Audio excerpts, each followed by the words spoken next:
Police কিভাবে তাদের নিজেদের বদনাম কামায়, সরকারকে কিভাবে 12টা বাজায় পুলিশ, আমি আপনাদেরকে দেখাই। একটা বাচ্চারে ধরে নিয়ে গেলেন আপনারা এখান থেকে, ধরে নিয়ে এই 13-14 বছরের বাচ্চারে আপনারা শিখের ভিতর 14 শিখের ভিতরে আপনারা ঢুকায় রাখলেন। তার বিরুদ্ধে কোনো ওয়ারেন্ট নাই, তার বিরুদ্ধে কিছু নাই। আপনারা কি জানেন না যে একটা শিশু বাচ্চারে ওয়ারেন্ট হইলেও তো আপনি ওই জায়গায় নিতে পারেন না, আপনাকে অনেক প্রসিডিউর মেনটেন করতে হয়। আপনারা কোনো আইন মানবেন না, কিচ্ছু মানবেন না। নিজের সন্তানরাই এই জায়গায় থাকবে, এই মাঠে এখানে খেলবে, কিন্তু পুলিশ তো এত মুখামুখি হওয়ার কথা না।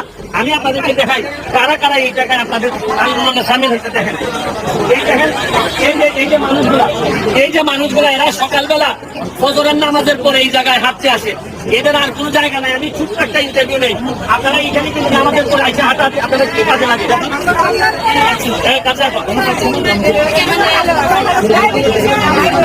ডায়াবেটিক্স হাই হয়ে গেছে, আপনারা এই জায়গাটা ব্যবহার করেন। আপনারা দেখছেন এই মহিলাদের এই